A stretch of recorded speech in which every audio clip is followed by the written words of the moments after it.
భారతం మరుగుతుంది భగ భగ భగ భగ భగ భగ బాగుంటే మండుతుంది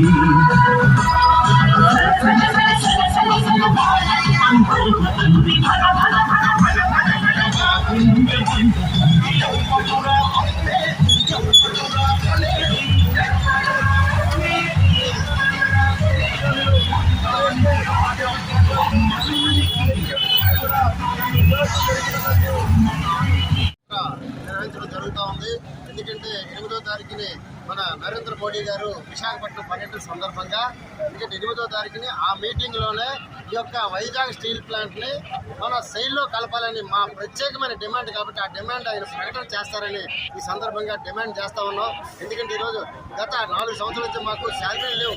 ఎందుకంటే ప్లాంట్లో ఉత్పత్తి చేస్తున్నాం, జీతాలు లేకపోయినా 100% ఉత్పత్తి చేస్తా ఉన్నాం. ఇవన్నీ కనబట్టలేదా?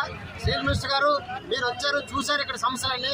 ఇమీడియట్గా దీనిపై ప్లాన్ ఆఫ్ యాక్షన్ తీసుకోకపోతే మాత్రం ఈ యొక్క ఉద్యమాన్ని ఉధృతం చేస్తా ఉన్నాం. ప్రత్యేకంగా చంద్రబాబు నాయుడు గారికి అలాగే పవన్ కళ్యాణ్ గారికి, ఎందుకంటే మోడీ గారు వస్తున్నారు కాబట్టి మోడీ గారి ప్రభుత్వం ఈరోజు చంద్రబాబు నాయుడు చేతుల మీద ఉంది కాబట్టి మీరు ఎట్టి పరిస్థితుల్లో ఏమి డిమాండ్ చేస్తారో తెలియదు.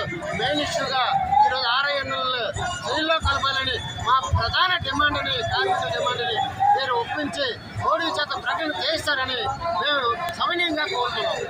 ప్రభుత్వ రంగ సంస్థగా కొనసాగిస్తూ ట్రైన్లో విలీనం చేస్తున్నామని చెప్పి రేపు 8వ తారీఖున భారత ప్రధానమంత్రితో రాష్ట్ర గౌరవ ముఖ్యమంత్రి పర్యటన చేయించాలి. ఇప్పటికే సార్వత్రిక ఎన్నికలై 6 నెలలు అవుతుంది. 6 నెలల్లో విశాఖపట్నం స్టీల్ ప్లాంట్ మరింత అధోగతి పాలై కార్మికుల వేతనాలు కూడా ఇవ్వని పరిస్థితి ఉంది.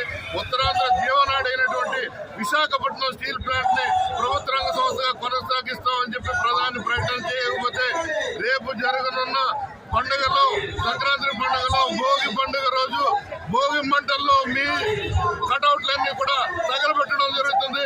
ఉత్తరాంధ్ర ప్రజానీకం చూస్తూ ఊరుకోరు.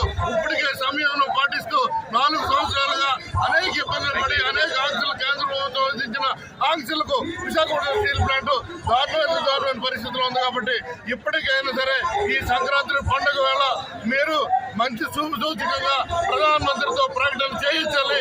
గతంలో ప్రభుత్వం ప్రధానమంత్రి విశాఖపట్నం వచ్చినప్పుడు జగన్మోహన్ రెడ్డి గారు విశాఖపట్నం స్టీల్ ప్లాంట్ ప్రభుత్వ రంగ సంస్థగా కొనసాగించాలని కోరినప్పుడు మౌనం పాటించి ఇక్కడి నుంచి తెలంగాణ వెళ్ళిన తర్వాత అక్కడ ఉన్నటువంటి సింగరేణి కాలరీస్ ని ప్రభుత్వ రంగ సంస్థలో కొనసాగిస్తున్నాం, ప్రైవేటీకరణ చేయట్లేదని ప్రకటించారు. అంటే వివక్షత, ఆంధ్రుల పట్ల వివక్షత విడనాడాలని చెప్పి భారత ప్రధానమంత్రి విజ్ఞప్తి చేస్తూ వచ్చే పండుగ రోజు మీరు అంతిమంగా విశాఖపట్నం స్టీల్ ప్లాంట్ పట్ల మీరు అనుచితంగా మానుకోవాలని చెప్పి మీ ద్వారా కోరుతున్నాం.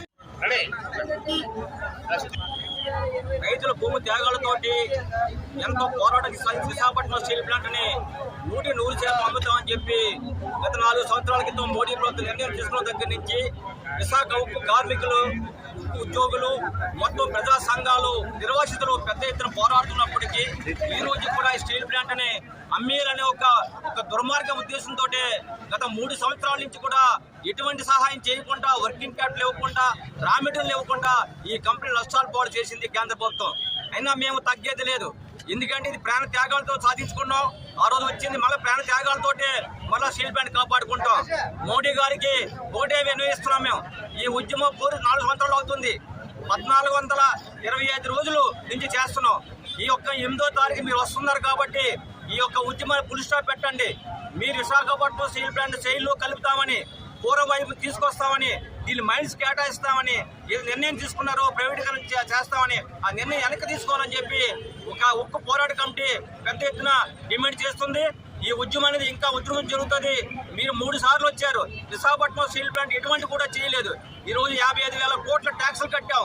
500 కోట్ల సిఎస్ నిధులతో చుట్టుపక్కల ప్రాంతాల్లో మేము అభివృద్ధి చేశాం. ఇంకా లక్షలాది మంది ఉపాధి కలిసి విశాఖపట్నం స్టీల్ ప్లాంట్ని మీరు కానీ దీన్ని చేయేస్తే ఎట్టి బస్సులో ఊరుకోము. ఈ ఉద్యమం ఇంకా ముందుకెళ్తుంది. రేపు 8వ తారీఖుని ప్రకటన చేయాలి. విశాఖపట్నం స్టీల్ ప్లాంట్ సేల్లో కలుపుతామని, అలాగే దీనికి పూర్తి ఉత్పత్తి చేయడానికి సుమారు 18,000 కోట్లు ఏదైతే ప్రపోజల్ పెట్టారో స్టీల్ మినిస్టర్ గారు దాన్ని ఆర్థిక సాయం చేయాలని చెప్పి, అలాగే మైల్స్ కేటాయించాలని, 4 నెలల బట్టి జీతాలు ఇవ్వలేదు ఉక్కు కార్మికులకు కావాలని ఇబ్బంది పెడుతున్నారు. కంపెనీలో డబ్బులు ఉండి కూడా కాంట్రాక్ట్ కార్మికులు కానీ పర్మనెంట్ ఉద్యోగులు కానీ డబ్బులు ఉన్నాయి. 2000 కోట్లు మార్కెటింగ్ చేస్తున్నాం. సుమారు బ్రహ్మాండ రెడ్డి బ్లాస్ట్ ఫర్నెస్ 110% లో ఉత్పత్తి చేస్తున్నప్పుడు కూడా కార్మికులకు ఆర్థికంగా మానసికంగా దెబ్బతీయాలని మీరు కుట్ర పడుతున్నారు. తక్షణమే జీతాలు చెల్లించాలి. అలాగే జైల్లో విలీనం చేస్తామని ఈ యొక్క ఈ ఉద్యమాన్ని పురుష పెట్టే విధంగా ప్రకటన చేయాలి. ఆ బాధ్యత కూడా ముఖ్యమంత్రి చంద్రబాబు నాయుడు మీద అలాగే పవన్ కళ్యాణ్ మీద ఉంది. ఎన్నికల ముందు మాట ఇచ్చారు స్టీల్ ప్లాంట్ కాపాడుతామని. ఖచ్చితంగా ఇప్పటికే లేట్ అయింది. 28వ తారీఖున వచ్చే ప్రధానమంత్రి గారికి ఖచ్చితంగా మీరు చెప్పి ఎలా చేయాలి. లేకపోతే ఉధృతం అనేది ఈ యొక్క ఉద్యమం అనేది ఇంకా ముందుకి దేశవ్యాప్తంగా మేము తీసుకెళ్తామని చెప్పి తెలియజేస్తున్నాం. వెలుగోడు అకౌంట్ 1424 రోజుల నుంచి ఉద్యమం నడుస్తూ ఉంది. ఎల్లుండ ఈ దేశ ప్రధాని 3వసారి విశాఖపట్నం వచ్చేస్తా ఉన్నారు. మోడీ గారు విశాఖ పర్యటన సందర్భంగా విశాఖపట్నం స్టీల్ ప్లాంట్ ప్రైవేటీకరణ వెనక తీసుకుంటూ సెయిల్లో కలుపుతామని చెప్పి ప్రకటన చేయాలని, అలాగే 3 సంవత్సరాల పాటు ట్యాక్స్ హాలిడే ఇవ్వాలని, పూర్తి స్థాయి ఉత్పత్తి తీయాలని, ఉద్యోగుల 3 నెలల బకాయిలు వెంటనే చెల్లించాలని డిమాండ్ చేస్తూ కోర్మన్పాలెం గంట దగ్గర నుంచి నగరంలోని కలెక్టర్ గారి ఆఫీస్ వరకు కూడా ఈరోజు చెలో కలెక్టరేట్ అనేది బైక్ యాత్ర నిర్వహిస్తా ఉన్నాం. ఈ బైక్ యాత్ర ఇక్కడ బయలుదేరి గాజువాక మీదుగా ఎన్ఐడి కొత్త రోడ్డు మీదుగా కరాసా మీదుగా తాటిచెట్లపాలెం నుంచి రైల్వే కాలనీ నుంచి సంపత్నగర్ టెంపుల్ మీదుగా నోవెటల్ డౌన్ వరకు చేరుకుంటుంది. అక్కడికి వెళ్ళిన తర్వాత అక్కడి నుంచి మరలా పాదయాత్రగా అటు కేజీహెచ్ వైపు కలెక్టరేట్ వైపు పాదయాత్రగా వెళ్ళి మొత్తం కలెక్టర్ గారికి ఈ సమస్యలను వివరించబోతా ఉన్నాం. ఈ సందర్భంగా ఈ రాష్ట్రంలో ఉన్న అధికార పార్టీ, ప్రతిపక్ష పార్టీలు, కమ్యూనిస్ట్ పార్టీలు అందరినీ కూడా మేము డిమాండ్ చేస్తా ఉన్నాం. విశాఖ ఉక్కు ప్రజల ప్లాంట్, ఈ ప్లాంట్ కాపాడడం కోసం మీరంతా కూడా మోడీ గారి మీద ఒత్తిడి తీసుకొచ్చి ప్రైవేటీకరణ నిర్ణయాలు తీసుకునే విధంగా జైల్లో కలిపే విధంగా ప్రకటన చేయాలని చెప్పి డిమాండ్ చేస్తాం.